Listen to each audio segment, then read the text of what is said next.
Okay, ప్రారంభిద్దాం. ప్రసంగి గ్రంథం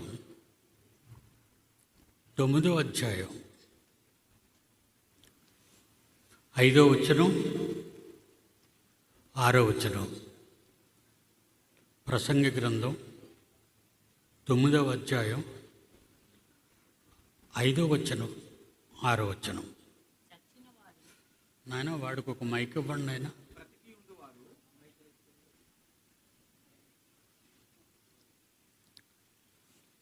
ప్రసంగి 9వ అధ్యాయం 5వ వచనం. చచ్చిన వారు ఏమియూ ఎరుగరు, చచ్చిన వారు ఏమీ ఎరుగరు, వారికిక ఏ లాభమును కలుగదు, వారికిక ఏ లాభము కలుగదు. వారిక ప్రేమింపరు, చనిపోయిన తర్వాత వాళ్ళు ఎవరిని ప్రేమింపరు, పగపెట్టుకొనరు, వాళ్ళ మీద పగ పెట్టుకొనరు, అసూయపడరు, విడిచి వచ్చిన భూమి మీద ఉన్న వారి కొరకు అసూయపడరు. సూర్యుని క్రింద జరుగు వాటిలో సూర్యుని క్రింద జరుగు వాటిలో దేనియందును దేనియందును వారికి ఎప్పటికి వంతు లేదు. వారికి ఎప్పటికీ వంతు లేదు. ప్రియులారా, చనిపోయిన తర్వాత పగ పెట్టుకుంటున్నారు, చనిపోయిన వారు పగ పెట్టుకుంటున్నారు అనే మరి ఇలాంటి నమ్మకాలలో ఉన్నవారు ప్రపంచంలో చాలామంది ఉన్నారు. ఎందుకంటే దయ్యాలుగా మారి కోరిక తీరని వారు మరణిస్తే వాళ్ళు వచ్చి వాళ్ళ కోరికలు తీర్చుకుంటారు. అలా తీర్చుకునే వాళ్ళు వెళ్ళిపోతారు అన్నట్టు. చనిపోయిన వారు మరలా భూమి మీదకి తిరిగి వస్తారు అనేటటువంటి కొన్ని నమ్మకాలు మనుష్యుల్లో ఉన్నాయి. ఇలా కొంతమంది అంతే. మరికొంతమంది ఏమంటున్నారంటే,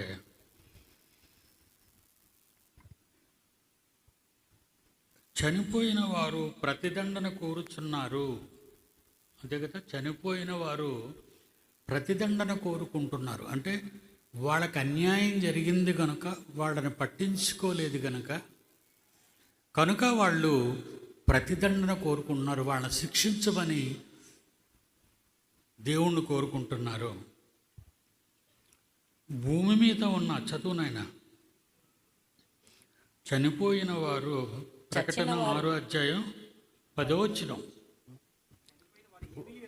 వారు నాథా సత్యస్వరూపి, వారు నాథా సత్యస్వరూపి, పరిశుద్ధుడా. ప్రకటన గ్రంథం 6:10. చనిపోయిన వారు ప్రతిదండన కోరుతున్నారు. చదువునైనా నాథా సత్యస్వరూపి, నాథా సత్యస్వరూపి, పరిశుద్ధుడా, ఎందాక తీర్పు తీర్చకయు, ఎందాక నువ్వు తీర్పు తీర్చకుండా భూమి మీద ఉన్న వారిని నువ్వు విడిచిపెడుతున్నావు. మా రక్తము నిమిత్తము మమ్మల్ని చెప్పారు. వాళ్ళు మీ నామాన్ని ప్రకటిస్తుంటే, మీ కొరకు బ్రతుకుతుంటే మమ్మల్ని చంపి పడేశారు. మా రక్తము నిమిత్తము భూనివాసులకు ప్రతిదండన చేయకయు ఉందువని, భూనివాసులకు ప్రతిదండన చేయకయు ఉందువని బిగ్గరగా కేకలు వేసి. ఇక్కడ చూస్తే బైబిల్లో ఈ 2 రెఫరెన్సులు ఒకదానికొకటి తేడాగా ఉన్నాయి. వ్యతిరేకంగా ఒక వాక్యానికి ఒక వాక్యం తేడాగా ఉందేంటి బైబిల్లో? దేవుడికి ముందేం చెప్పాడో తెలీదా? తర్వాతే ఏం చెప్పారో, వాళ్ళు ఏం చెప్తున్నారో దేవుడికి తెలీదా? మరి 66 పుస్తకాలతో మహాజ్ఞాన గ్రంథం రాయబడింది కదా. మరి తప్పులు దొరలటం అనేది ఎవరి పొరపాటు అని వాళ్ళు ఆలోచించలేక ఈ అపార్థాలు చేసుకున్నారు బైబిల్ని చాలామంది.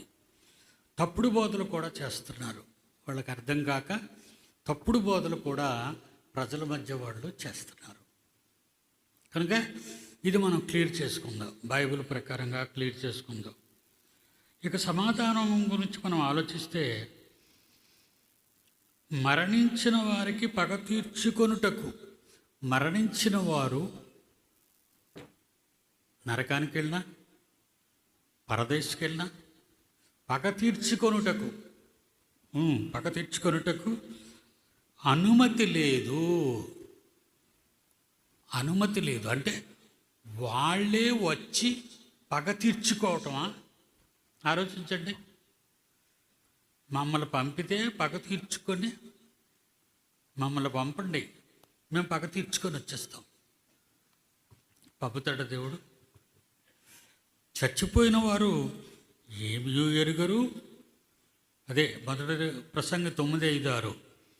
చచ్చిన వారు ఏమియు ఎరుగరు, చచ్చిన వారు ఏమియో ఎరుగరు, వారికిక ఏ లాభమును కలుగదు, వారికి ఏ లాభము కలుగదు, వారిక ప్రేమింపరు, వారికి భూమి మీద ఉన్న మనుషులను ప్రేమింపరు, పగపెట్టుకొనరు, పగపెట్టుకొనరు, అసూయపడరు, అసూయపడరు. సూర్యుని క్రింద జరుగు వాటిలో సూర్యుని క్రింద జరుగు వాటిలో దేని యందును దేని యందును వారికిక నెప్పటికిని వంతు లేదు. వారికి ఎప్పటికీ వంతు లేదు.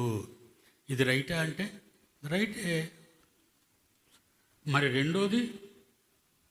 రెండోది మా రక్తము నిమిత్తము మా రక్తము నిమిత్తము భూనివాసులకు భూమి మీద ఉన్నటువంటి జీవిస్తున్నటువంటి వాళ్లకు ప్రతిదండన చేయకయు ఉందువని ప్రతిదండన చేయకయు ఉందువని బిగ్గరగా కేకలు వేసిరి. బిగ్గరగా కేకలు వేసిరి. మరి ప్రతిదండన చేయకయు, నువ్వు ప్రతిదండన చెయ్యాలి అంటున్నారు వీళ్ళు. ఇక్కడ తేడా, చిన్న తేడా గమనించండి. వీళ్ళు పరదేశికి వెళ్ళిపోయారండి. ప్రకటన గ్రంథం 6వ అధ్యాయంలో 10వ వచనంలో కనిపించిన వారు పరదేశికి వెళ్ళిపోయారు.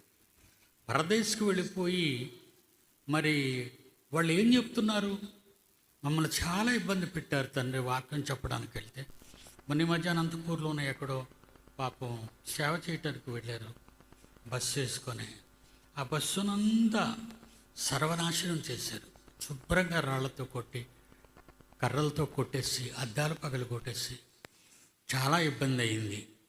ఇలాగా ఈరోజు భారతదేశంలో మతోన్మాదులు వాళ్ళు వాళ్ళ మతాన్ని బలపరుచుకోవటానికి ఏ లోపం లేని బైబిల్ని తప్పు పట్టడానికి, బైబిల్ నుంచి నమ్ముకున్న క్రైస్తవుల్ని దూరం చేయటానికి వాళ్ళు నానా ప్రయత్నాలు చేస్తున్నారు. ఆయన ఇక్కడ బొమ్మ పోయింది, మీరు కొంచెం అలర్ట్గా ఉండండి.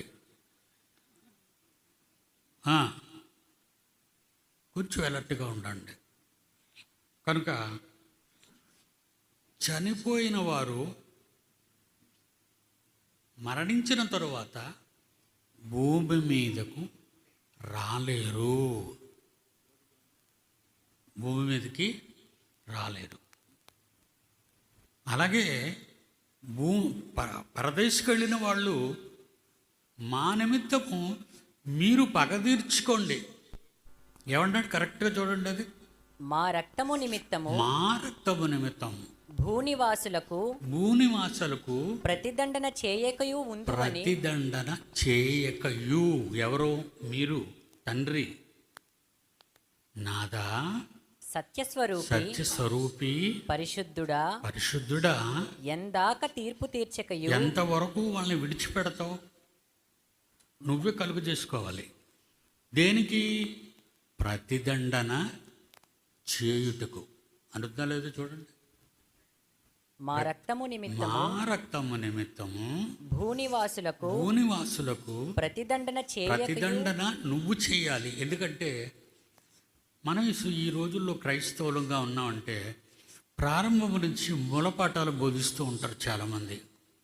ఆ మూలపాఠాల్లో కనిపించేది ఏంటంటే, ఆ మూలపాఠాల్లో ఎక్కువగా మనకు కనిపించేది ఎదుటి వారికి మీరు తీర్పు తీర్చకండి, కీడుకు ప్రతి కీడు చేయకండి, భూమి మీద బ్రతుకున్న మనల్నే ప్రతీకారం చేసుకోవద్దు అంటున్నాడు.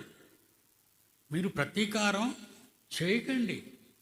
మీ శత్రువులు మీ కళ్ళ ఎదుట మిమ్మల్ని చిత్రహింసలు చేసినా మీరు ప్రతీకారం చేయకూడదు. మీరు వాళ్ళని శిక్షించకూడదు. వారిని క్షమించి విడిచిపెట్టేయండి. దేవుని పిల్లలారా, ఎన్నిసార్లు నేను క్షమించాలి అని పేతురు అడిగేటప్పుడు పేతురు గారికి యేసుక్రీస్తు ఇచ్చిన సమాధానం 77 ఏళ్ళ మాటకు మీరు క్షమించండి. ఎంతవరకు క్షమించాలన్నాడు? మత్తయి సువార్త 18వ అధ్యాయం 21వ వచనం. మత్తయి సువార్త 18వ అధ్యాయం 21వ వచనం. ఆ సమయమున పేతురు ఆ ఆయన యొద్దకు సమయమున వచ్చి పేతురు ఆయన యొద్దకు వచ్చి ఆయన యొద్దకు వచ్చి క్రీస్తు యొద్దకు, ప్రభువా, ప్రభువా, నా సహోదరుడు నా సహోదరుడు నా ఎడల తప్పిదము చేసిన ఎడల ప్రతిదండను తప్పిదము చేసిన ఎడల నేనెన్ని మార్లు అతన్ని నేను క్షమింపవలెను? ఎన్ని మార్లు అతన్ని క్షమించాలి? 7 మార్ల మట్టుగా అని అడిగాను. 7 సార్లు అయితే సరిపోతుందా? అంటే 8వ శిక్షించడానికే? పేతురు గారు అడిగిన ప్రశ్నల్లో 7 మార్లు నన్ను క్షమించవచ్చా అంటే 8వ వారు నేను క్షమించను అనేటట్టుగా మనుషులు బ్రతుకుంటుండగా యేసుని అడిగిన ప్రశ్న పేతురు. దానికి ఆయన ఏమన్నాడు? అందుకు యేసు అతనితో అందుకు యేసు అతనితో నేను ఇట్లనెను, 7 మార్లు మట్టుకే కాదు 7 మార్లు మట్టుకు కాదు, 70 ఏళ్ల మార్ల మట్టుకని 70 ఏళ్ళు. 70 ఏళ్ళు అంటే అప్పటికు నువ్వు బతుకుంటావో చచ్చిపోతావో తెలీదు. నువ్వు చచ్చిపోయినంత వరకు వాళ్ళని క్షమించటమే నీ పని. పగ తీర్చుకొనుట మీ పని కాదు అంటాడు. రోమీలకు రాస్తూ అపోస్తలుడైన పౌలు రోమీలకు రాస్తూ 12వ అధ్యాయం 20వ వచనం. రోమీలకు రాసిన పత్రిక 12వ అధ్యాయం 19వ వచనం. 19వ వచనం. ప్రియులారా, మీకు మీరే పగ తీర్చుకొనక మీకు మీరే పగ తీర్చుకొనక దేవుని ఉగ్రతకు చోటీయుడి. దేవుని కోపానికి చోటివ్వండి. పగ తీర్చు దేవుడు చూసుకుంటాడు. మీరెవరు పగ తీర్చుకోవటానికి? పగ తీర్చుట నా పని, నా పని. పగ తీర్చుట నా పని. నేనే ప్రతిఫలమునిత్తునని, నేనే వాళ్ళకి తగిన ఫలాన్ని ఇస్తాను. శిక్ష పరదేశ నేను చూసుకుంటానని. మీరు కలుగు చేసుకోకండి ఎవరి తగాదాల్లో, ఎవరి పాపాల్లో. అందుకే మన వాళ్ళు ఎక్కువగా ఎదుటి వాళ్ళ పాపాల గురించి మాట్లాడుతూ ఉంటారు.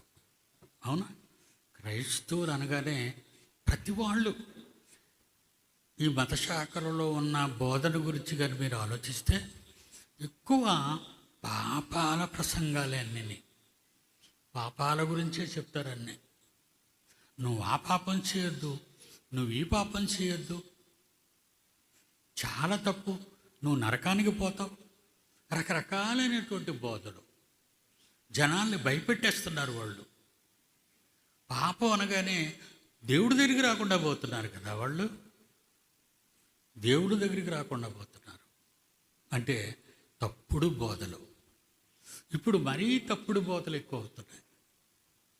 ఎప్పుడో నేను 50 ఏళ్ల క్రితం ఈ బోధలు చేసేవాడిని. నేటికి 50 సంవత్సరాల క్రిందట, నాకు ఇప్పుడు 76, మీ అందరికీ తెలుసు, 76.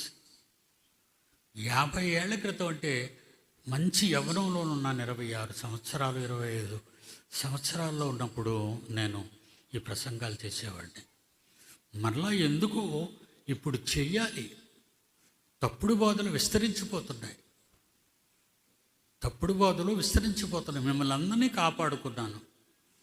నా 50 ఏళ్ల ఈ ప్రసంగాల లేకపోతే ఈ బోధనా విధానంలో నా పిల్లలైన వారందరికీ నేర్పించి, ఇదిగో ఒకనాడు 100 మంది సెమినార్కి వచ్చేవాళ్ళు ఈరోజు 1000 మంది కూడుకుంటున్నారు అంటే అసలైన బోధలు మీరు ఇమిడ్చుకున్నారు, మీరు తెలుసుకున్నారు. మీరు కనుక తెలుసుకున్న నా పిల్లలారా, నేను మీకు మళ్ళా తెలియజేసేది ఏంటంటే ఈ 76లో నా 76వ ఏట. ఇంకా నేను ఎన్ని సంవత్సరాలు ఉంటానో నాకు తెలియదు. నిన్న నా మేనలుడు ఎప్పుడు సెమినార్కి వస్తాడు, సెమినార్లో పనులు చేస్తాడు, వంట దగ్గర ఉంటాడు. ఎవరో కాదు, మన జీవన్ బాబు వాళ్ళ తండ్రి గారు సెమినార్కి వచ్చాడు. నాకంటే చిన్నోడు, 5 సంవత్సరాలు చిన్నోడు నాకంటే 5 ఏళ్ళు చిన్నోడు. అలాంటి వాడు వచ్చాడు, పనిచేశాడు. ఇక ఈ వేళ నుంచి ప్రారంభం అవుతాయి సెమినారు బోధనా విధానాలు. కనుక పిల్లలందరినీ సిద్ధం చేస్తున్నాడు. వంటగది దగ్గరికి వెళ్తాడు, జాగ్రత్తగా వడ్డించండి అని చెప్తాడు.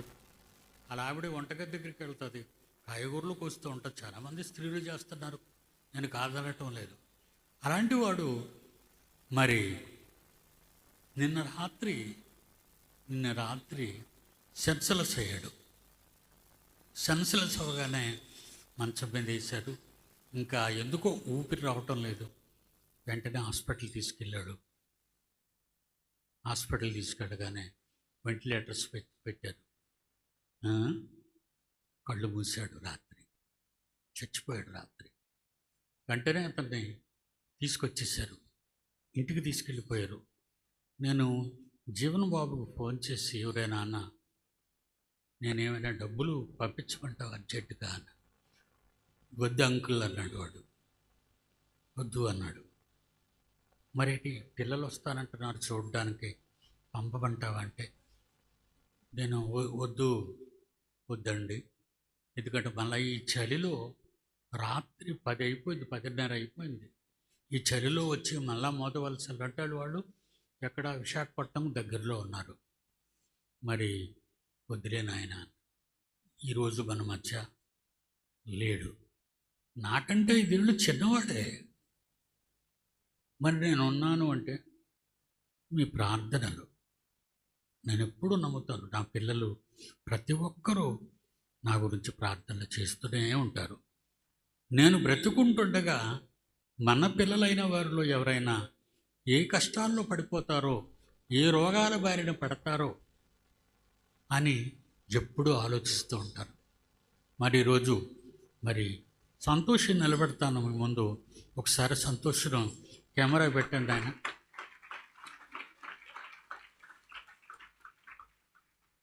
సంతోష్ రాత్రి 11:30 టైంలో లాస్ట్ ఇయర్ 2025 ఏ నెలైనా సెప్టెంబర్ నెల ఆ రాత్రి ఫోన్ చేశాడు. నేను నిద్రపోలేదు, కూర్చున్నాను. సంతోష్ ఒకటే అడిగాడు, డాడీ నాకు చిన్నప్పుడే హార్ట్లో ఏదో ప్రాబ్లం ఏర్పడటం వల్ల నా తల్లిదండ్రులు గమనించలేదు. నేను పెద్దవాళ్ళు అయ్యారు. ఇప్పుడు నాకెందుకు గుడ్డులో ఏదో భారంగా కనిపిస్తుంది నాకు. వెంటనే హాస్పిటల్కి వెళ్ళాను. వాళ్ళు టెస్టులు చేశారు. మరి వెంటనే మీరు జాయిన్ అవ్వండి, మీరు వెంటనే జాయిన్ అయిపోవాలి, ఎందుకంటే మీరు మరణిస్తారు అని మరి వైద్యుల బృందం చెప్పారు అక్కడ. వీళ్ళారా వెంటనే నేను మరి కొడుకు దగ్గర ఏమీ డబ్బులు లేవు, ఎందుకంటే ఎన్నో పిలుపులు అయిపోయి ఉన్నాడు, ఎంతో ఇబ్బందులు పడుతున్నాడు. మరి బ్యాంక్కి 1,30,000 ప్రతి నెల ఈఎంఐలు కడుతున్నాడు. కనుక దేవుని పిల్లలారా అని వెంటనే నా పిల్లలు మీరు గుర్తొచ్చేసారు. నాకు గుర్తొచ్చి, నాయన నేను పిల్లల్ని అడుగుతాను, వాళ్ళు నా పిల్లలు, మరి నేను ఆలోచిస్తాను. నేను ఏదో ఒక 50,000 వరకు పంపగలనేమో, కానీ నీ ఖర్చు 8 లక్షలు. ఆ హార్ట్ ఆపరేట్ చేయాలంటే లోపలికి వెళ్ళి ఆ హార్ట్లో ఇమిడినటువంటి ఒక అడ్డంకును తొలగించాలి. అలా తొలగించడానికి 8 లక్షలు కావాలంటే నేను వెంటనే ఫోన్ కట్టేసి నా పిల్లలందరికీ మెసేజ్ పంపించాను. మీరు కూడా అందరికీ మెసేజ్లు పెట్టండి. కొడుకు ఆసుపత్రిలో ఉన్నాడు, మనం రేపటికల్లా జాయిన్ చేసాను, కొడుకును జాయిన్ చేశారు. మరి రేపటికల్లా మనం డబ్బు పంపాలి అంటే రాత్రి 12 అయ్యేసరికి మీరు నమ్మరు కానండి, ఎంత వండర్ అంటే నా పిల్లలు వెంటనే 3 లక్షలు పంపించేశారు. టకా టకా టకా టకా టకా బ్యాంకులో 3 లక్షలు పంపించేశారు. కానీ ఇంక 8 లక్షలు కావాలి కదా. మళ్ళీ నేను అడగలేదండి పిల్లల్ని. పిల్లలు తెల్లవారేసరికి మళ్ళా టపా టపా టపా టపా టపా పడుతున్నాయండి డబ్బులు. 12 లక్షలు.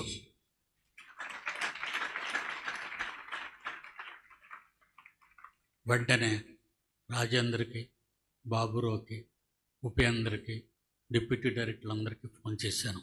నాయన అవసరమైతే మీరైనా అప్పు చేసి మీ అన్నకి, మీ తమ్ముడికి సాయం చేయండి అంటే వాళ్ళు కూడా సిద్ధమైపోయారు. బాబురావు మరి ఒంగోలు నుంచి వచ్చేసాడు విజయవాడ. మరి ఎవరు రాజేంద్ర బాబు తూర్పుగోదావరి నుంచి వచ్చేసాడు. ఉపేంద్ర ఖమ్మం నుంచి వచ్చేసాడు. పిల్లలు వెళ్ళి ఆదరణ కలిగించండి. డబ్బులు సెట్ అయ్యాయి, మీరు మాత్రం ఆదరణ కలిగించండి. వీళ్ళరా నిజంగా నా పిల్లలు ఎంత గొప్పవాళ్ళ, ఎంత గొప్పవాళ్ళ అని అనేసరికి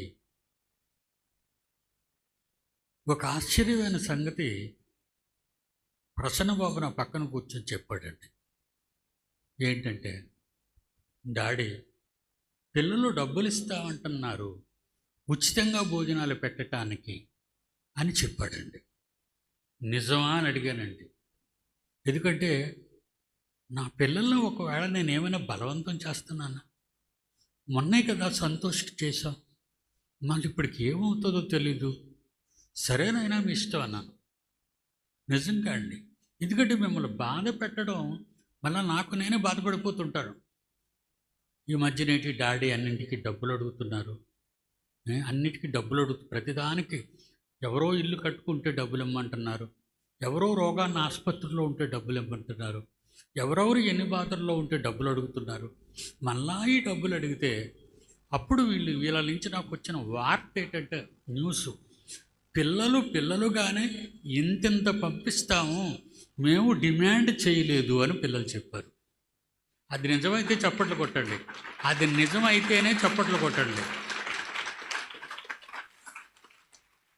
సాటిస్ఫైడ్.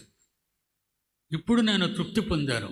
ఎందుకంటే వీళ్ళు కానీ నా పిల్లలతో చెప్పకుండా అడగకుండా బలవంతంగా వసూలు చేశారేమో అనే ఒక బాధ నా గుండెల్లో ఉందండి ఇప్పటి వరకు.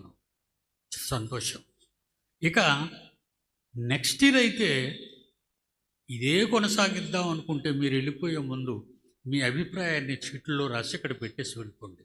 లేదు అంటే గతంలోలాగే మరలా మీ దగ్గర నుంచి 1500 వసూలు చేసి మీకు భోజనాలు పెట్టి మీకు ఈ లోపల రెసిడెన్స్ ఇచ్చి మిమ్మల్ని మేము కాపాడుకుంటాం.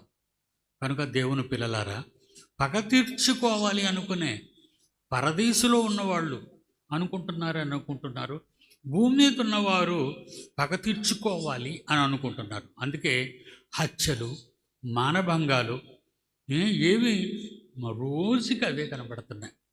ఇక దేవుని కోపం ఆకాశాన్ని నిండిపోతుంది. భూకంపం లేని రోజు లేదు. 365 రోజుల్లో భూకంపం లేని ప్రపంచ దేశాలలో దేశాలే లేవు. నా చిన్నప్పుడు ఉండేదండి, ఎప్పుడో 10 ఏళ్ళకు ఒకసారి ఒక భూకంపం వచ్చేదాన్ని. మరి ఈరోజు రోజుకి భూకంపాలేనా? పోని భూకంపాలు వస్తున్నాయి. రోజుకి అగ్నిపర్వతాలు బద్దలైపోవటమేనా? రోజుకి అగ్నిపర్వతాలు బద్దలైపోతాయా? అయిపోతున్నాయండి. రోజుకి వరదలేనా? అన్ని దేశాలు మునిగిపోతున్నాయా? ఏంటంటే ఈ విపరీత పరిస్థితులు? కిందట సంవత్సరం చలి చూశారు. ఈ సంవత్సరం చలి నా పిల్లలకు ముందుగానే చెప్పాను, జాగ్రత్త, మీరు రగ్గులు తెచ్చుకోండి, చాలా భయంకరంగా ఉంది ఈ చలి. ఈ చల్లటి వాతావరణంకే జీవనాలు నాన్న చనిపోవటం జరిగింది. ఎందుకంటే వయసులో పెద్దవాళ్ళు కానీ పసిబిడ్డలు కానీ, జాగ్రత్తగా వినాలి, వయసులో పెద్దవాళ్ళు కానీ 60 ఏళ్ళు దాటిన వారు కానీ పసిపిల్లలు కానీ వాళ్ళకి చలి తగలకూడదు, వాళ్ళని మంచులో తిప్పకూడదు. తిప్పరా హార్ట్ ఆగిపోద్ది. ఎందుకంటే శరీరంలో రక్తం సరిగా నరాల గుండా ప్రవహించదు. అప్పుడు గుండె కొట్టుకోవటం మానేస్తుంది, చచ్చిపోతారు. అలా జరిగింది. ఇమ్మానుయేల్, పీడి ఇమ్మానుయేల్ అని పేరు, మరణించాడు. మరి జీవనం నిలబడ్డ ఆయన, జీవనం చూపించండి. ఆయన జీవనం నిన్నందరితో ఆ సమాధి దగ్గర, ఆ శవాన్ని ఇంటి దగ్గర పెట్టి చూపించినాడు. శవాన్ని ఇంటి దగ్గర పెట్టి రాత్రంతా ఏడ్చుకొని కూర్చున్నాడు. మరి ఇదిగో వచ్చేసాడు సెమినార్కి. ముందు నీ తండ్రిని పాతి పెట్టడానికి వెళ్తాను అని అన్నాడు ఒక యవనస్తుడు. అప్పుడు అన్నాడు, నువ్వు నన్ను వెంబడించు, మృతులను పాతి పెట్టుకుంటారు. మరి ఈరోజు జీవనం చూస్తే నాకు చాలా గర్వంగా ఉంది. నా పిల్లలు నా బోధలో, బైబిల్ బోధలో మునిగారా? నా పిల్లలందరూ మునిగారు. ఎందుకంటే మీలో ఎవ్వరు కూడా ఎంతెంత గొప్పవారో అది మీకు తెలియదు, కానీ నేను క్రీస్తులో కని మిమ్మల్ని పెంచాను కనుక మీ గొప్పతనం, నా పిల్లల గొప్పతనం నాకే అర్థమవుతుంది. మిగిలిన వారికి అది అర్థం కాదు. దేవుని పిల్లలారా, చచ్చిపోయిన వాళ్ళు వెళ్ళి పగల తీర్చుకుంటాము అని అనలేదు. చూడండి వచనాన్ని. చనిపోయిన వారు నాద ప్రకటన గ్రంథం 6వ అధ్యాయం 10వ వచనం. 10వ వచనం. మళ్ళీ ఒకసారి మెమరీ చేసుకోండి. నాదా సత్యస్వరూపి పరిశుద్ధుడా ఎందాక తీర్పు తీర్చకయు. ఏంటి నువ్వు తీర్పు తీర్చకుండా ఉన్నావు? ఏంటంటే దేవుణ్ణి అడుగుతున్నారు. చూడండి, వాళ్ళు దేవుణ్ణి అడుగుతున్నారు తీర్పు తీర్చని. అంటే వాళ్ళు మరణించిన తరువాత కూడా, జాగ్రత్తగా వినాలి ఇది, వాళ్ళు మరణించిన తరువాత కూడా ఏమంటున్నారు అక్కడికి వెళ్ళి?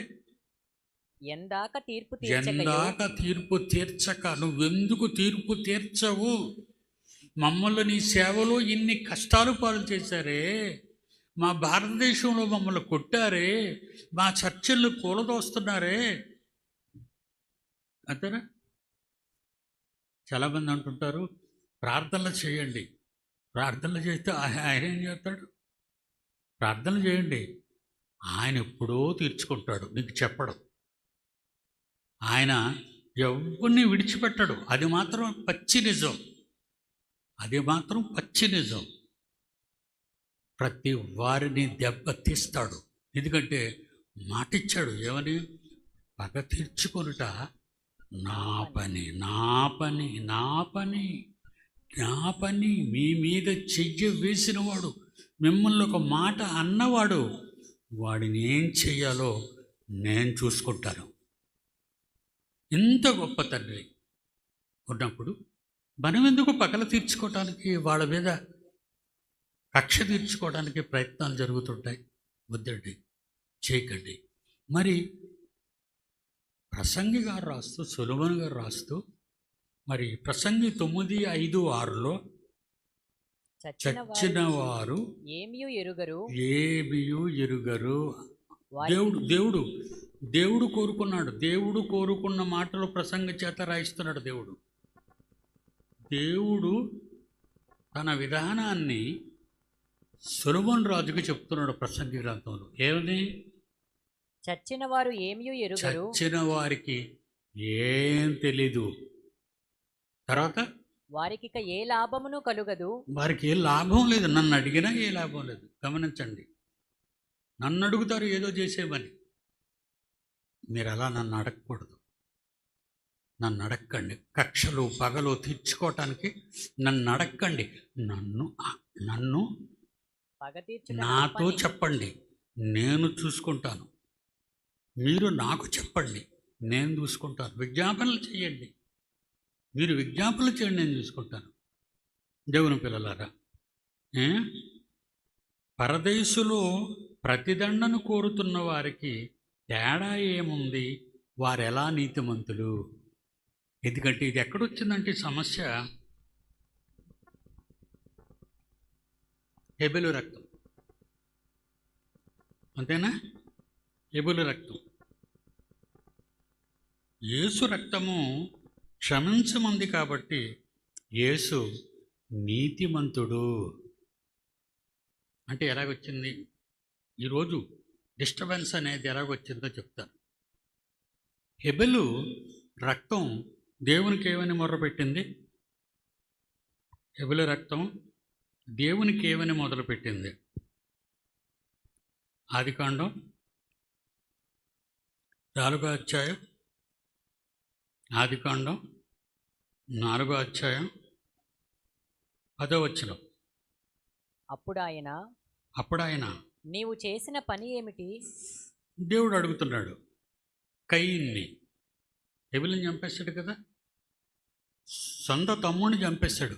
అంతవరకు మర్డర్, మనుషులను చంపటం అప్పటికి లేదు.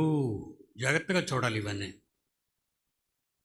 ఆదికాండం 4వ అధ్యాయంలో ఆదామవ్వల ప్రథమ సంతతి అయినటువంటి కయీను, మరి ఎవరు, హెబెలు 2వ సంతతి, తమ్ముణ్ణి రాయితో కొట్టి చంపేశాడు. ఎందుకు చంపేశాడు? దేవుడు తన అర్పణను స్వీకరించలేదని. కయీను, జాగ్రత్తగా వినాలి, దేవుడు కయీను అర్పణ స్వీకరించలేదని కయీను పగబట్టి అగ్ని దిగి హెబెలు పంటతో ఆయన చిన్న తేడా, ఇతను తెచ్చాడు, ఇతను తేలేదనకండి. దేవుడు వాళ్ళకిచ్చిన ఫలాలలో తమ్ముడికి హెబెలుకి గొర్రె మేకలను ఇచ్చాడు, కయీనుకి పంటలు ఇచ్చాడు. పంటలు తీసుకొచ్చాడు దేవునికి అర్పించడానికి అర్పణ. మరి హెబెలు తన సంపాదన గొర్రెను తీసుకొచ్చాడు. శ్రేష్టమైనది. హెబెలు ఏం ఆలోచించాడంటే, నా తండ్రికి కదా ఇస్తున్నాను, నెంబర్ 1 ఇవ్వాలి. నా తండ్రికి కదా ఇస్తున్నాను, నెంబర్ 1 ఇవ్వాలి అని హెబెలు అనుకున్నాడు. కానీ కయీను నా తండ్రికి ఇవ్వాలి, అవి శ్రేష్టమైనవో కావో అని కయీను ఆలోచించలేదు. అవి శ్రేష్టమైనవో కావో కయీను ఆలోచించలేదు. నా తమ్ముడు అర్పణిస్తున్నాడు, నేను అర్పణిస్తాను, కానీ నా తమ్ముడు శ్రేష్టమైనవి ఇస్తున్నాడు, నేనేంటి సామాన్యమైన పంట, నాకు పండిన పంటే కదా ఇది, నేను నా పంట ఇచ్చేస్తున్నాను కదా, దేవునికి అర్పణ చేస్తున్నాను కదా అని ఇచ్చాడు. అయితే దేవుడు శ్రేష్టమైన హెబెలు అర్పణ స్వీకరించాడు. ఆయన ఎలాంటి వాడు? ఎవరు గొప్ప, ఎవరు నన్ను ఎక్కువ ప్రేమించారు? ప్రేమ. అదే ఇందాక పాటలో చూశారు కదా, ఆయన నాలా నిన్ను ప్రేమించేది ఎవరు? నా కొడుకుని ఇచ్చేసాను కదా. కావండి, మరి ఎలాంటి సింహాసనం మీద బంగారు కిరీటాన్ని ఒకసారి చూపించిన ఆయన. ఆ ప్లే ది సాంగ్ చాలా బాగుంటుందండి. పాట పాడినప్పుడు మీకు అర్థం కాదు, కానీ ఇప్పుడు విన్నప్పుడు మీకు చాలా బాగా అర్థమైపోద్ది. మరి ఆయన సింహాసనం మీద దిగుతూ బంగారు సింహాసనం మీద బంగారు కిరీటాన్ని తండ్రి పెడితే భూమి మీదకి రావటానికి అలాగ దిగొస్తున్నాడు, మన దగ్గరికి రావడానికి తండ్రి పప్పగా. ఎవరు? క్రీస్తు యేసు. అలా దిగుతున్నప్పటికీ భూమి మీద ఆయనకి ఏ కిరీటం పెట్టారు? ముండ్ల కిరీటం. Yes, play the song.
చాలని ఏది ఆశించని ప్రేమే నాదేనని, నువ్వు కావాలని స్వర్గం విడిచాలని ఏది ఆశించని ప్రేమే నాదేనని.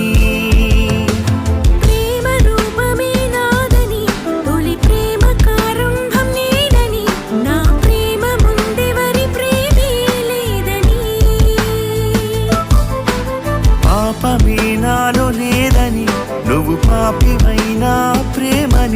నేను ప్రేమతోనే గెలుచుకున్నానని.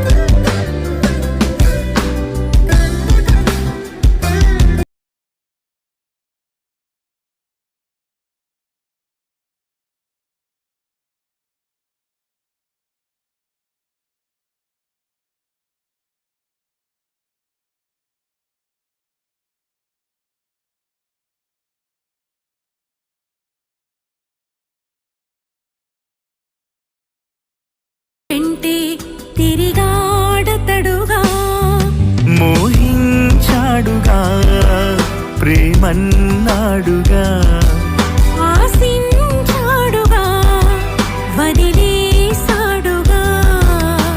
మోసపు మోహపు ముసుగులో వలపని వల విసిరాడుగా, మోసాన్నే నమ్మావుగా, నా ప్రేమనే వదిలావుగా.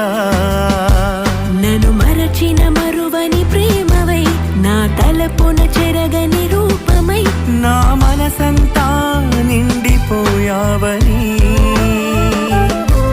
నేను క్షణమైనా విడిచిపోలేనని. నాలా నిన్ను ప్రేమించేది ఎవరు?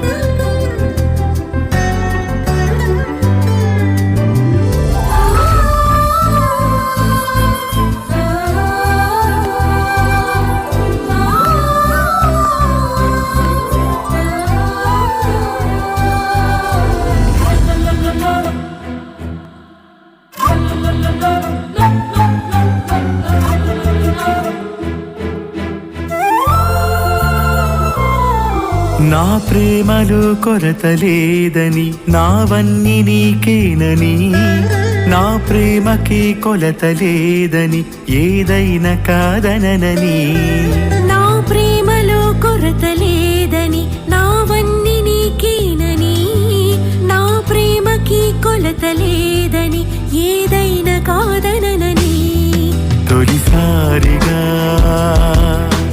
కష్టపడ్డాను నీ కోసం నిన్ను చూడగా,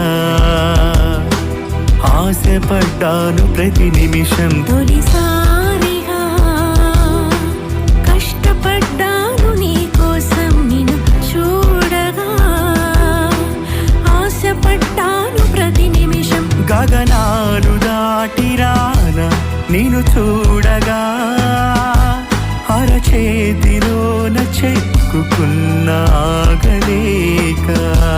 గగనాలు దాటిరాన నిన్ను చూడగా, అరచేతిలోన చెక్కుకున్న ఆగలేక. విన్నావా నాన్నా నేనెవరని? నీ కోసం ఎదురు చూసే నీ నాన్నని. విన్నావా నాన్నా నేనెవరని? నీ కోసం ఎదురు చూసే నీ నాన్నని. నాలా నిన్ను ప్రేమించేది ఎవరని? నాకంటే నిన్ను ప్రేమించేది ఎవరని? Thank you very much.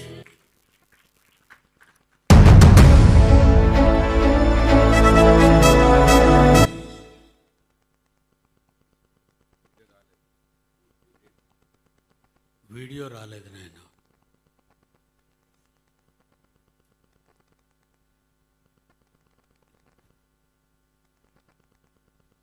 రానివ్వండి.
Thank you very much. Lights on. దేవుని పిల్లలారా, ఇప్పుడు హేబెలు రక్తం ఏమని మొరపెడుతుంది దేవునికి? చూద్దాం. 4వ అధ్యాయం ఆదికాండం 4వ అధ్యాయం 10వ వచనం. అప్పుడైన నీవు చేసిన పని ఏమిటి? దేవుడు అడుగుతున్నాడు కయీన్ని ఏమడుగుతున్నాడంటే, నువ్వేం పని చేసావయ్యా కయీను? నీ తమ్ముని రక్తము యొక్క స్వరము నేలలో నుండి నాకు మొరపెట్టుచున్నది. నేలపాలు చేసావు కదా అతన్ని. భూమి మీద ప్రప్రథమంగా చంపబడిన వ్యక్తి అయిన, సృష్టిలో దేవుడు మనుష్యులను చేసిన తర్వాత ముందుగా పుట్టినవాడు ఆదామైతే ముందుగా మరణించినవాడు ఆయన గర్భాన పుట్టిన హేబెలు. ఆ రక్తం ఏమంటుందంటే, నేల నొంగి కారుతూ ఏమంటుంది ఆ రక్తం? మొర్రపెడుతుంది. ఏమని మొరపెడుతుందో చూడాలి జాగ్రత్తగా. కావున నీ తమ్ముని రక్తమును నీ చేతిలో నుండి పుచ్చుకొనుటకు నోరు తెరిచిన ఈ నేల మీద ఉండకుండా, ఏంటి? నోరు తెరిచిన ఈ నేల మీద ఉండకుండా నీవు శపింపబడిన వాడవు అని కయీన్ని శిక్షిస్తున్నాడు. కయీనికి శిక్ష వేయలేదనుకోకండి. శిక్షించాడు. ఎక్కడ శిక్షించాడు? భూమి మీద శిక్షించాడు. మరణించిన తరువాత కూడా శిక్షించాడు. ఎలా చెప్పగలం మరణించిన తర్వాత శిక్షించాడని? యోధా పత్రిక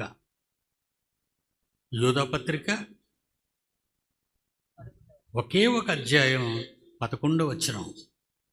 యోధా పత్రిక ప్రకటన గ్రంథం ముందు ఉంటుంది.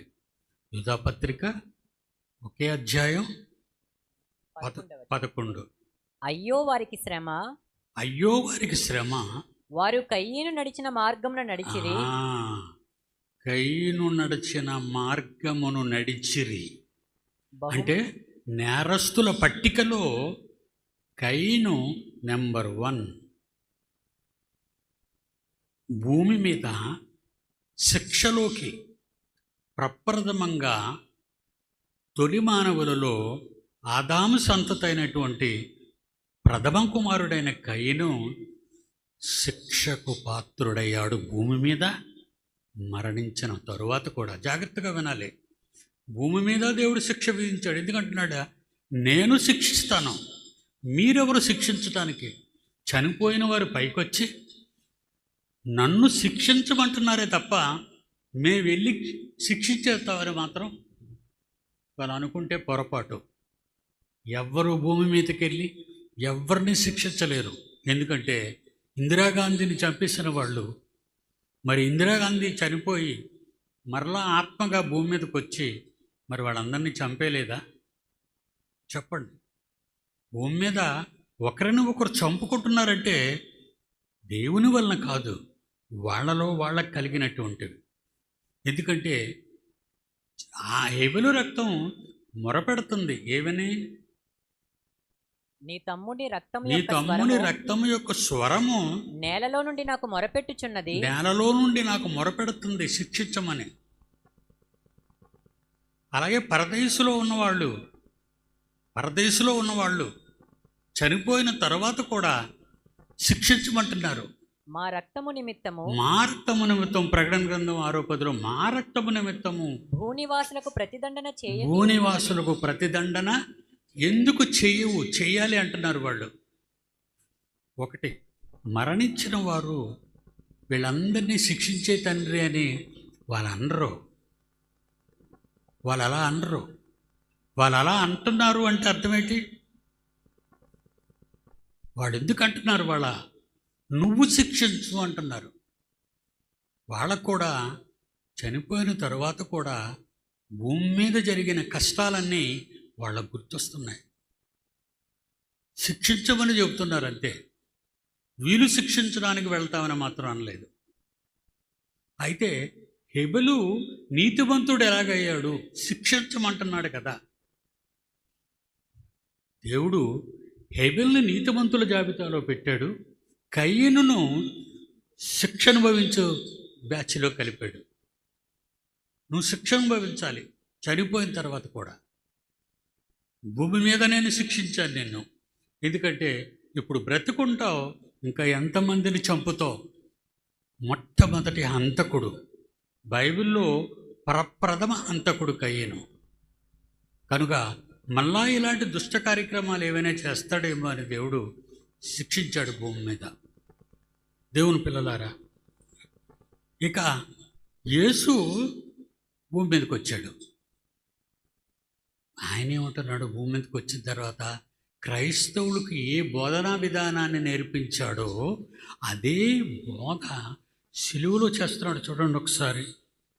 సిలువలో యేసు రక్తము క్షమించింది కాబట్టి యేసు నీతిమంతుడు. హేబెలు రక్తము శిక్షించమనింది. మరి హేబెలు ఎలా నీతిమంతుడు అవుతాడు?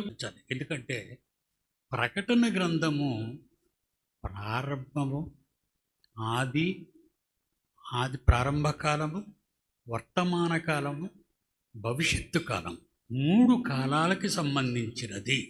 మొట్టమొదట ప్రకటన గ్రంథం చెప్పేవాళ్ళు ఇది మాత్రం ఆలోచించాలి. ప్రకటన గ్రంథం యోహాను గారు రాసింది. పద్మాసు దీపంలో ఒంటరిగా జీవించిన కాలం అది. ఆ గ్రంథం తర్వాత ఆయన చనిపోతాడు పద్మాసు దీపంలో. అప్పుడు రాస్తున్నాడు ఆయన. ఎప్పుడు? భూతకాలము, వర్తమాన కాలం, భవిష్యత్తు కాలం, 3 కాలాలలో జరిగినవి. 3 కాలాల్లో జరిగినవి చూద్దాం. ప్రకటన గ్రంథం 1వ అధ్యాయం 4వ వచనం. ప్రకటన గ్రంథం 1వ అధ్యాయం 4వ వచనం. వర్తమాన భూతకాలం, భవిష్యత్తు కాలములలో ఉన్నవాని నుండి ఉన్నవాడైన వాని నుండి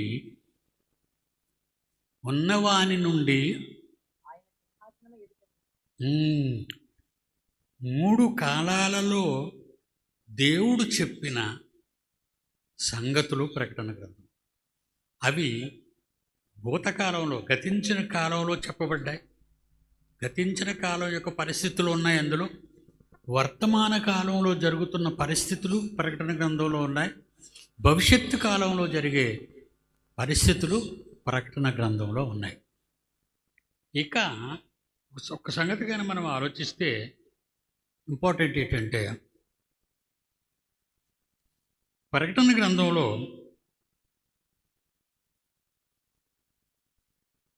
సూర్యుని ధరించిన స్త్రీ, అది మీకు పాఠం రాశాను, సింహగర్జనలో ఉంది. ఈ సూర్యుని ధరించిన స్త్రీ అంటే ఎవరు? సూర్యుని ధరించిన స్త్రీ అంటే ఎవరు అన్నది రాశాను, మీకు గుర్తుందా? ఇశ్రాయేలీయులు.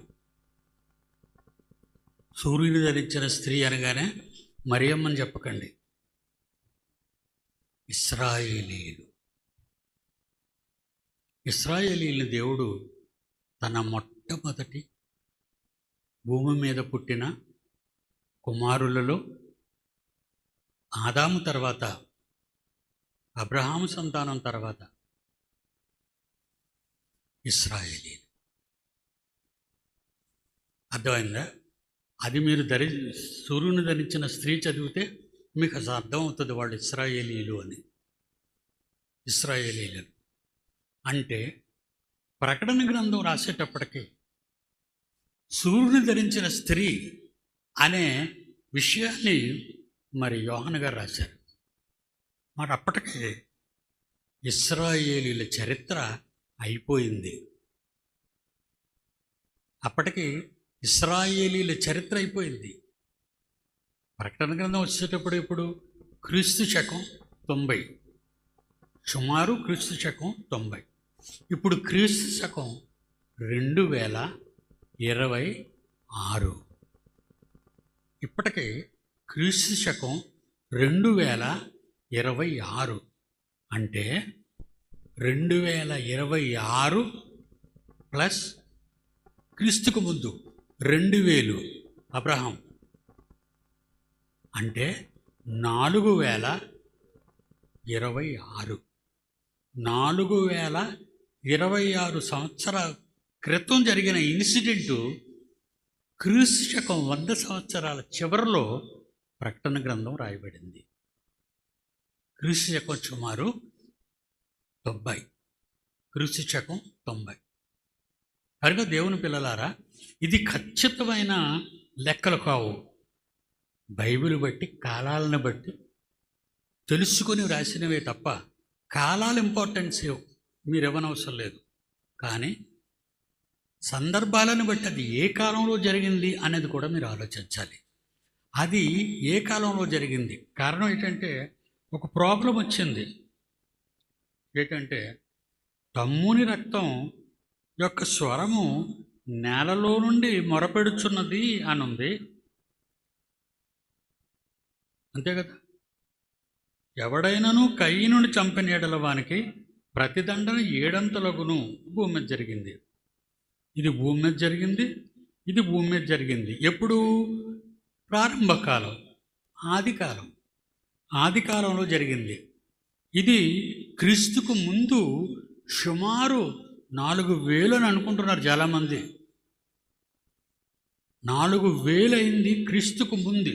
ఇది క్రీస్తు తర్వాత 2026. అది క్రీస్తుకు ముందు 4000 సంవత్సరాలు. కనుక 4000 సంవత్సరాల క్రితం రాయబడింది, క్రీస్తు శకం తర్వాత రాయబడింది ఒకటి కాదు. అంటే ఒకే కాలం గురించి మరి యోహాను గారు రాశారు అని మీరు అనుకోకూడదు. అనేక కాలాలను రాశాడు ఆయన. ఆ కాలాల్లో జరిగింది ఏంటంటే క్రీస్తుకు ముందు జరిగినవి ఇవన్నీ క్రీస్తుకు ముందు జరిగింది. కనుక ప్రియులారా, ఇప్పుడు మన డౌట్ ఏంటంటే హెబెలు రక్తము మొరపెట్టిన దాన్ని బట్టి, శిక్షించమని అన్నదాన్ని బట్టి అతడు నీతిమంతుడు ఎలాగవుతాడు? నీతిమంతుడైన వాడు క్షమించాలి కదా. మరి అతను నీతిమంతుడు ఎలాగవుతాడు అని హెబెల్ని నీతిమంతుడిగా తీర్చటం మానేశారు. నీతిమంతుడు కాకపోతే పరదేశం ఎలా వెళ్తాడు? నీతిమంతుడు కాదనుకోండి, దేవుడు ఎందుకు పరదేశికి తీసుకెళ్తాడు ఆయన్ని? కనుక నీతిమంతుని జాబితాలో హెబెలు రక్తము మొదలుకొని యేసు అంటున్నాడు. యేసు వచ్చిన తర్వాత మత్తయి సువార్త 3వ అధ్యాయం 23వ అధ్యాయం 31వ వచనం ముగిస్తాను. ఇక మత్తయి సువార్త 23వ అధ్యాయం 35వ వచనం. నీతిమంతుడైన హేబెలు రక్తము మొదలుకొని బలిపీఠమునకును బలిపీఠమునకును దేవాలయమునకును మధ్య దేవాలయమునకు మధ్య మీరు చంపిన మీరు చంపిన ఇశ్రాయేలీలతో అంటున్నాడు, యూదులతో అంటున్నాడు, మీరు చంపిన బరకీయ కుమారుడగు జకర్యా రక్తము వరకు భూమి మీద చిందింపబడిన నీతిమంతుల రక్తమంతయు మీ మీదికి వచ్చును. నీతిమంతులు అని యేసుక్రీస్తు చెప్పాడు. మరి హేబెలు నీతిమంతుడు కాదని ఎవరు అనగలరు? హేబెలు నీతిమంతుడు. మరి ఆయన ఎందుకు శిక్షించమని అడుగుతున్నాడు? నేల నుండి ఎందుకు మొరపెడుతున్నాడు? అప్పటికి యేసుక్రీస్తు భూమి మీదకి రాలేదు. హేబెలు మరణానికి యేసుప్రభు రాలేదు. హేబెలు మరణించిన 4000 సంవత్సరాల తర్వాత యేసుక్రీస్తు, నేటికి 2026 సంవత్సరాల క్రితం యేసుక్రీస్తు భూమి మీదకి వచ్చాడు. హేబెలు మరణించింది క్రీస్తుకు ముందు 4000 సంవత్సరాలు. యేసు మరణించింది క్రీస్తు శకం ప్రారంభం 33, సుమారు 33లో యేసుక్రీస్తు మరణించాడు. యేసుప్రభు వచ్చేసరికి మనమంతా పాపాత్ములమైన మనము యేసు రక్తము ద్వారా నీతిమంతులుగా తీర్చబడ్డాం. అబ్రహాము దేవుడు నమ్మెను, అప్పుడు అతడు నీతిమంతుడు అని ఉంది. నమ్మితే చాలు నీతిమంతులు. మనమంతా నమ్ముకున్న నీతిమంతులమే కానీ పాపం చేయని నీతిమంతులు కాదు. జాగ్రత్తగా వినాలి. మనం పాపము లేని నీతిమంతులు క్రీస్తు తప్ప ప్రపంచంలో ఆదాము మొదలుకొని ఇప్పటి వరకు ఏ మనిషి నీతిమంతుడు లేడు, ఒక్కడునూ లేడు. అందరూ పాపము చేసి పాపం చేసి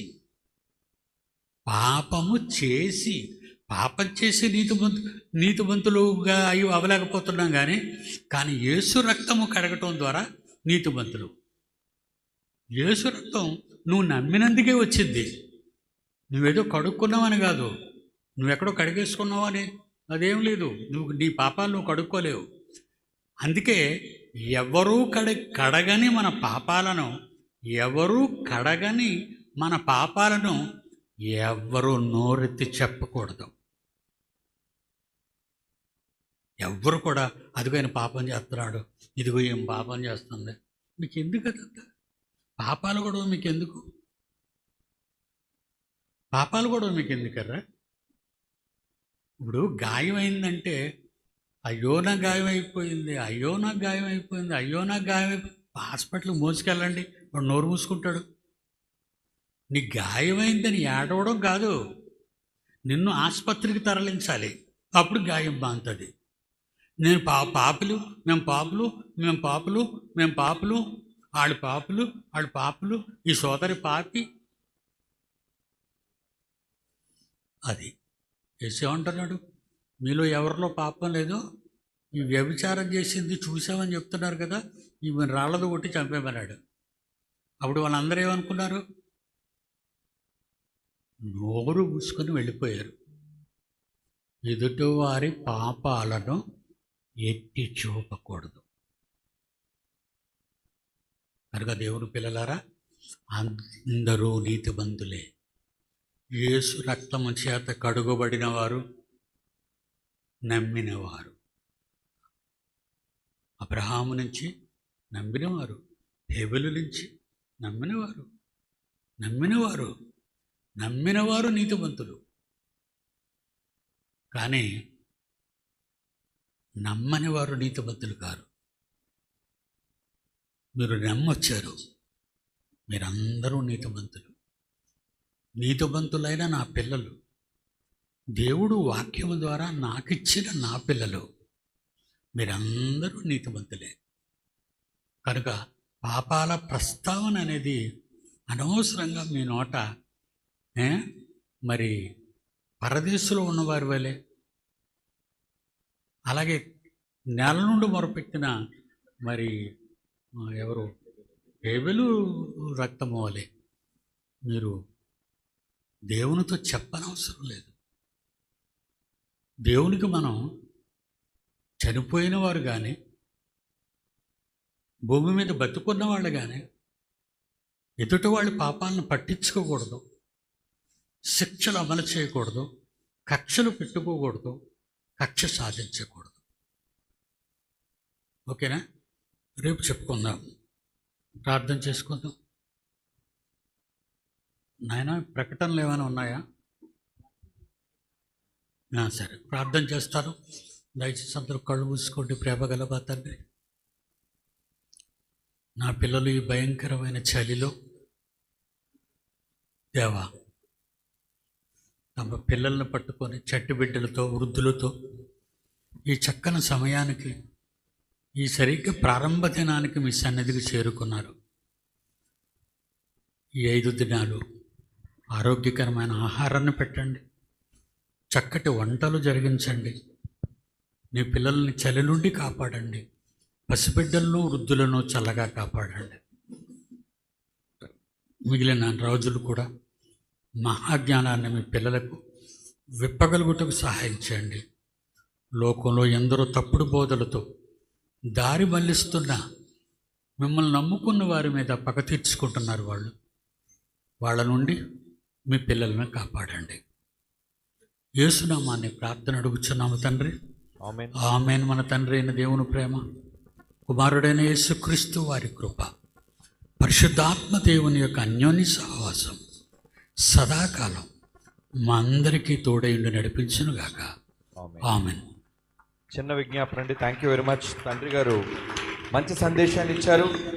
మరి మన ప్రియ మ్యూజిక్ డైరెక్టర్ మన మధ్యకు వచ్చారు. మరి ఒక 2 minutes మాత్రమే ఆయన ముందుకు వచ్చినట్లయితే ప్రశాంత్ గారు, మైక్ పెనుమాక్ ప్రశాంత్ గారు ముందుకు వచ్చినట్టయితే మరి 3 డిప్యూటీ డైరెక్టర్స్ వెళ్ళి మరి ఆయనని శాలువాతో సత్కరించాలని నేను కోరుకుంటున్నాను. తర్వాత ప్రకటనలు విని మనం వెళ్ళిపోదాం భోజనానికి. ఈలోపు భోజనాలు సిద్ధం చేయండి. మరి ఎంతో అద్భుతమైన సంగీతాన్ని మనకు సమకూర్చి దేవుని యొక్క పాటల్ని అత్యంత మధురంగా ముందుకొచ్చే నాన్న మనందరికీ వీణుల విందుగా అందజేస్తున్న మన ప్రియ సహోదరుడు క్రీస్తును బట్టి నా ప్రియ బావ మరి ప్రశాంత్ గారికి డిప్యూటీ డైరెక్టర్లు 3 వెళ్ళి మరి ఆయనకి శాలువాతో సత్కరించవలసిందిగా కోరుకుంటున్నాను. తదనంతరం మరి నా ప్రియ తమ్ముళ్ళు రత్నం లింగాల మరియు విజయ్ మీరిరువురు వెళ్ళి మొమెంటోని అందజేయవలసిందిగా కోరుకుంటున్నాను. ఇటు నుంచి వెళ్ళండి మీరు. ఓకే అండి, దయతో గమనించండి. ప్రకటనలు ఇది అవ్వకుండా ప్రకటన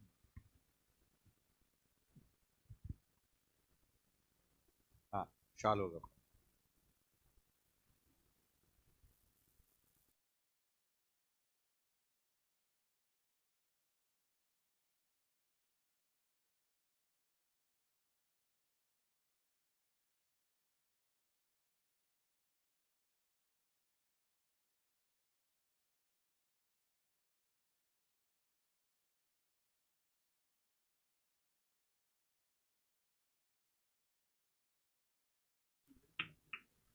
మధ్యలో ఉండండి. రైట్.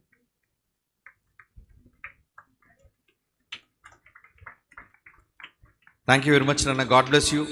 భవిష్యత్తులో నీ నుంచి ఇంకో అద్భుతమైన సంగీతాన్ని ఎదురు చూస్తున్నారు మా ప్రియ సోదరులందరూ, యూనివర్సల్ క్రైస్ట్ చర్చెస్ వాళ్ళందరూ కూడా. Thank you very much. God bless you and your family.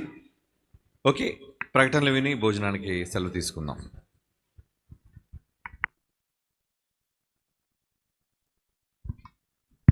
దయతో ప్రకటనలు వినండి పిల్లలందరూ.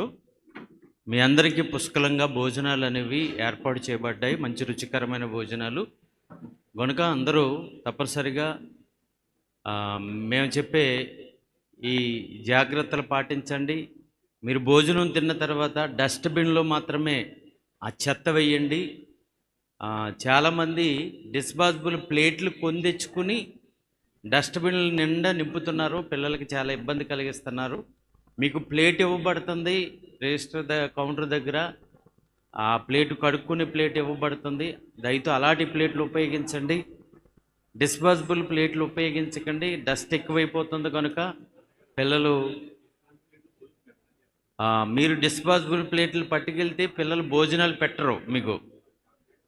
ఆ ప్లేట్లు నిషేధం.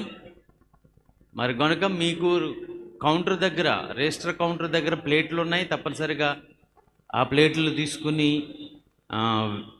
వెళ్ళవలసిందిగా మనవి చేస్తున్నాను. అలాగే క్లాసులు టయానికి ప్రారంభిస్తున్నాము, ఎందుకంటే తండ్రి గారు మెసేజ్ ఆఖరిని మనం వినాలి కనుక ఉదయం 9:30 నుంచి మరి క్లాసులు ప్రారంభం అవుతున్నాయి కనుక యథావిధిగా క్లాసులకి టయానికి అటెండ్ కావాల్సిందిగా మనం చేస్తున్నాము. టిఫిన్ 7 గంటలకి మీకు రెడీ చేసి పెడుతున్నాము కనుక 7 గంటల నుండి 9 గంటల లోపల టిఫిన్ ముగించేయాలి. 9 తర్వాత ఎవరు టిఫిన్కి రాకండి. 9 తర్వాత మీకు టిఫిన్ పెట్టబడదు.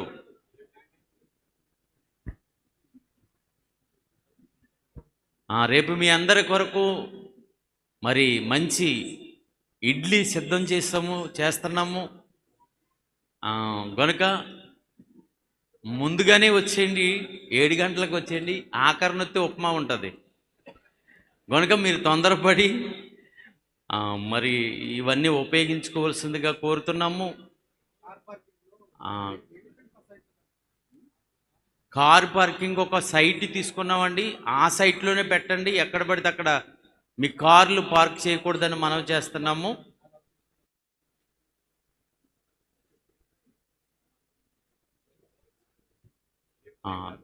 దయతో Bible open university, India international principals అందరూ మిమ్మల్ని ఏ అడిషనల్ డిప్యూటీ డైరెక్టర్కి అయితే అప్పగించామో ఆ అడిషనల్ డిప్యూటీ డైరెక్టర్ అడిగిన మీ పిల్లల్ని అందజేయవలసిందిగా, వారికి సహకరించవలసిందిగా మనం చేస్తున్నాము. ఏ టయానికి ఏ పని చేయాలో తప్పనిసరిగా పని చేయండి. మరి ముఖ్యంగా నీటిని వృధా చేయకండి. మీ అందరికీ మనమందరము ఉపయోగించుకోవాలి ఉన్న నీరుని కనుక నీరును దుర్వినియోగం చేసుకోకండి. ఒక బకెట్ నీళ్ళతో మాత్రమే స్నానం చేయండి. బట్టలు ఎవరో ఉతక్కండి, ట్యాపలు ఇప్పేసి వదిలిపెట్టకండి. మా అందరికీ సహకరించాలని మనం చేస్తున్నాం. నీటి విషయంలో మీకు నీరు అందించటం కొరకు మేము చాలా కష్టపడుతున్నాం. నలుగురికి వచ్చిన నీరు మీరు ఒక్కరే వాడటం అనేది మంచిది కాదు కనుక ఆ నీరుని అందరం పంచుకుందాం, అందరూ సమానంగా ఉపయోగించుకోవాలి కనుక నీరుని ఎవ్వరూ దుర్వినియోగం చేయకూడదని మరొక్కసారి మీ అందరికీ మనవి చేస్తున్నాము. భోజనాలు ప్రారంభమని దయతో వెళ్ళి అందరూ భోజనాలు చేయవలసిందిగా కోరుతున్నాం. మరలా రేపు ఈ మీటింగ్, తండ్రి గారు ప్రసంగం చేసే మీటింగు కరెక్ట్గా 6 గంటలకు ప్రారంభం అయిపోతుంది. 6 గంటలకి స్టేజ్ మీదకి వచ్చేస్తాం మేమంతా. 5:30 నుంచి ఇక్కడ పాటలు ప్రారంభం అవుతాయి కనుక మరి మార్నింగ్ నుంచి టైం టు టైం అందరూ మరి సహకరించి ప్రతి క్లాసులోనూ చక్కటి పాఠాలు, తండ్రి గారు ఎంతో కష్టపడి సిద్ధపరిచిన పాఠాలు మరి లెక్చరర్స్, ప్రిన్సిపల్స్, మరి అడిషనల్ డిప్యూటీ డైరెక్టర్స్ అందరూ బోధిస్తున్నారు కనుక ఆ పాఠాలను మీరు సద్వినియోగం చేసుకోండి, నేర్చుకోవాల్సిందిగా పిల్లలైన మీ అందరికీ మనవి చేసుకుంటూ ఈ సభను ఎంతటితో ముగిస్తున్నాం. మళ్ళా రేపటి సభలో మనం కలుసుకుందాం.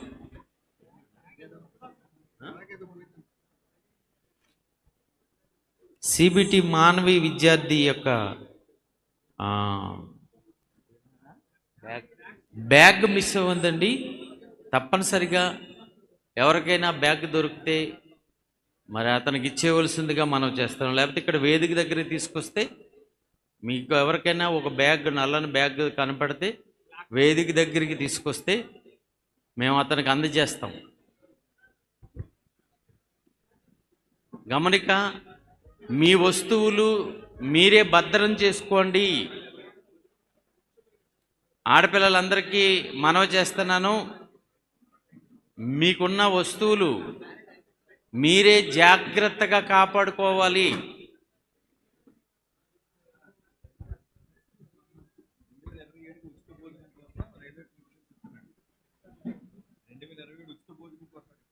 ఇప్పుడే ఇచ్చేస్తున్నా 2027కి. ఏం పేరు నాన్న?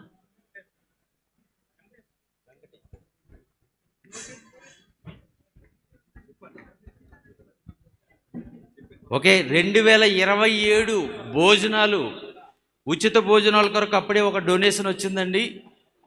2500 రూపాయలు తమ్ముడు వెంకటేష్ పట్టుకొచ్చి ఇచ్చాడు. 2027 సంవత్సరం కూడా మీరు ఉచిత భోజనాలు పెట్టండి అని పట్టుకొచ్చి ఇచ్చారు. ధన్యవాదాలు తెలియజేసుకున్నాం. అందరూ ఒకసారి చప్పట్లు కొట్టండి.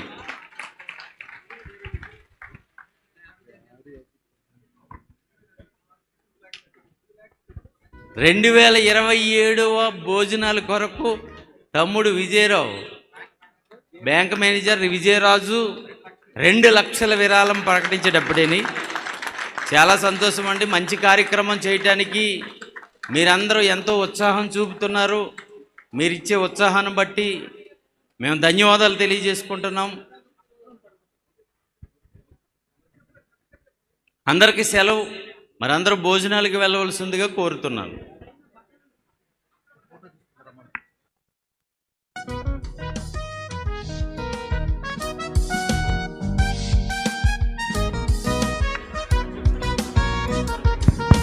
మరొకసారి మనవి, వెహికల్స్ కలిగిన వారందరూ పార్కింగ్ అని ఏ ప్లేస్ అయితే మేము అరేంజ్ చేసామో అదే ప్లేస్లో పెట్టండి.